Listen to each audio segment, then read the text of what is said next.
Muy buenas tardes, chicos. Soy la profesora María Victoria. Un gusto conocerlos. Armé este videito para que conozcan mi voz, aunque no nos veamos personalmente, por ahí más adelante nos podamos ver.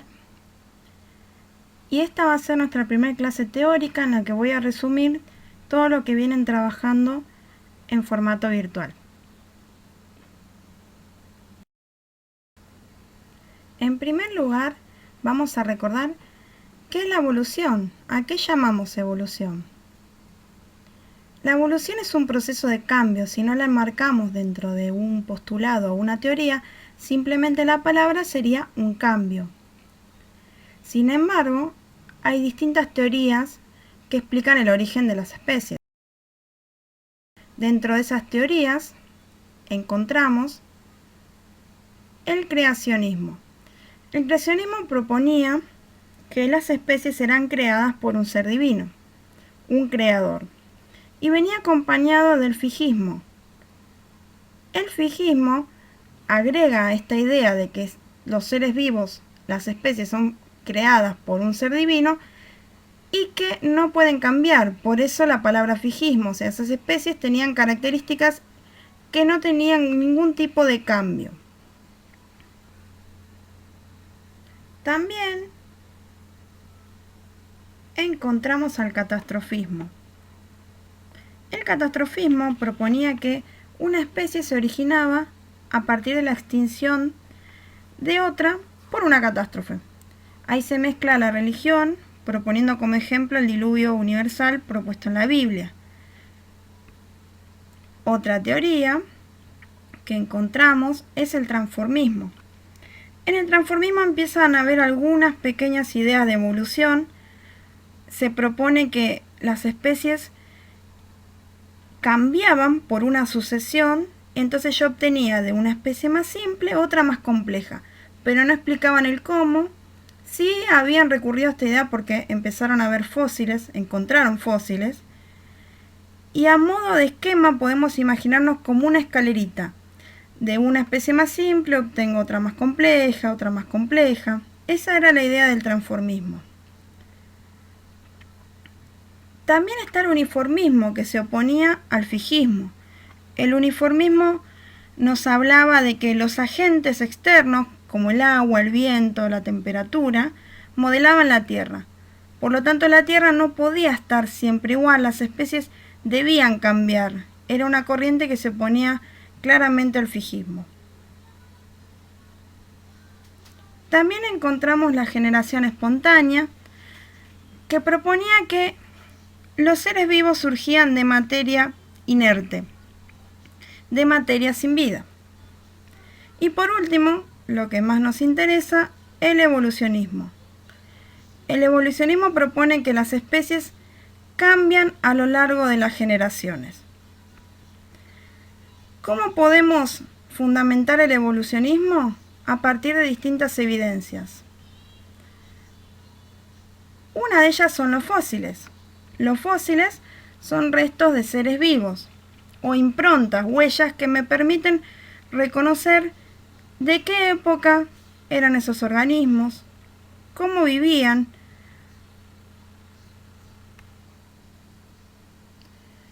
También contamos con la anatomía comparada. La anatomía comparada estudia distintas estructuras, aquellas estructuras que tienen un mismo origen, pero distinta función, y aquellas que tienen igual origen, como los huesos de un delfín y un ser humano, que tienen el mismo origen, sin embargo, la función es distinta. Otra evidencia es la biogeografía, que nos permite estudiar la distribución de los seres vivos en el mundo, a partir de los fósiles que vamos encontrando. De esta forma puedo encontrar similitudes y relacionarlos con la deriva continental y las placas tectónicas que se estudian en geografía. Otra evidencia es la embriología, que nos permite estudiar los embriones en forma comparativa para encontrar similitudes en distintos organismos. Por último tenemos la genética, que estudia los genes, los fragmentos de ADN, y que es el dato más importante y detallado de la evolución de las especies. Muy bien, repasando teorías ya vistas en segundo año, vamos a arrancar recordando a Lamarck.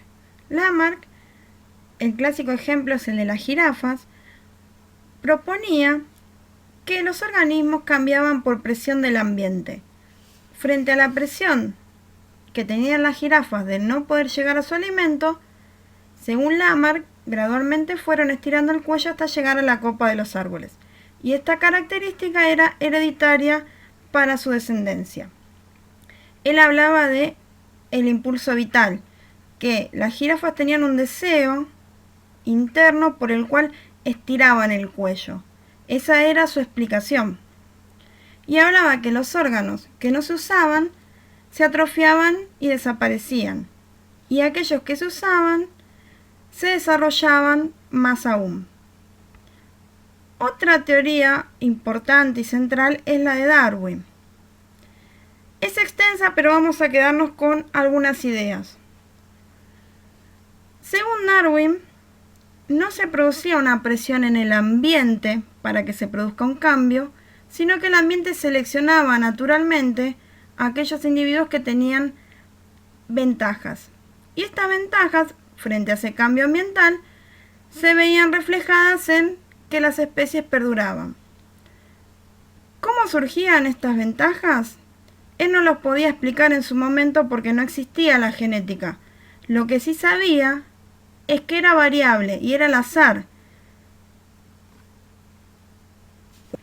Por lo tanto, este concepto se relaciona con la supervivencia del más apto, que no significa que sobreviva el más fuerte, sino aquel que tenga ese gen que frente a un cambio ambiental o falta de recursos, le permita a ese individuo sobrevivir frente a otros. De esta manera se da una evolución poblacional.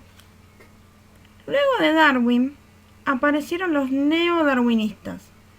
Dentro de ellos encontramos la teoría sintética de la evolución. Esta teoría propone que la evolución ocurre gradualmente por cambios en el material genético, que son acumulados en las poblaciones a lo largo de las generaciones. Para ellos el ADN en la población varía en forma aleatoria, volvemos a la idea del azar, no por acción del ambiente. En eso mantienen las ideas de Darwin. Y sobre esta variabilidad actúa la selección natural de Darwin como principal mecanismo evolutivo. Esta teoría la realizaron varios científicos, un paleontólogo, un sistemático, un genético y un botánico. Y llegaron a esta conclusión de que el cambio es a nivel poblacional. Muy bien, tipos de evolución. Encontramos la microevolución y la macroevolución. La microevolución propone que la evolución es pequeña, como su nombre lo dice, y se manifiesta en la frecuencia génica. En cambio, la macroevolución se estudia a gran escala y se forma a partir de la suma de los pequeños cambios de la microevolución. Dentro de la microevolución encontramos la deriva génica, que se produce por el azar. Uno de los efectos de la deriva génica es el efecto fundador. En este caso, parte de individuos de una población original, de la cual se desprende una porción que forman una colonia. Un ejemplo es el de los lémures de Madagascar, que llegaron accidentalmente a bordo de maderas a la isla hace 65 millones de años. Y actualmente ya hay 120 especies, es decir, a partir de una población original, un grupo de individuos, en este caso fue accidentalmente, se desprendieron y formaron otra colonia. Otro ejemplo de deriva génica es el cuello de botella.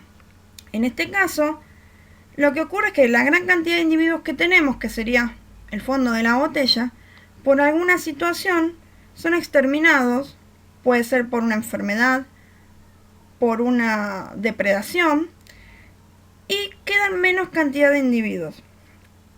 Un ejemplo son los elefantes marinos del norte de California, que luego de un exterminio por parte de la caza, quedaron aproximadamente 20 especies. Actualmente, gracias a ecologistas, tenemos 30.000 individuos, pero en un principio habían quedado muy pocos. Otro ejemplo es el cuello de botella. Se ha dado a lo largo de la vida de los primates en distintas ocasiones, como por ejemplo con las glaciaciones. Dentro de la macroevolución encontramos dos teorías. Una es el gradualismo. El gradualismo propone que pequeños cambios se van acumulando a lo largo del tiempo, o sea, es gradual. En cambio, el saltacionismo propone que los cambios son bruscos y repentinos.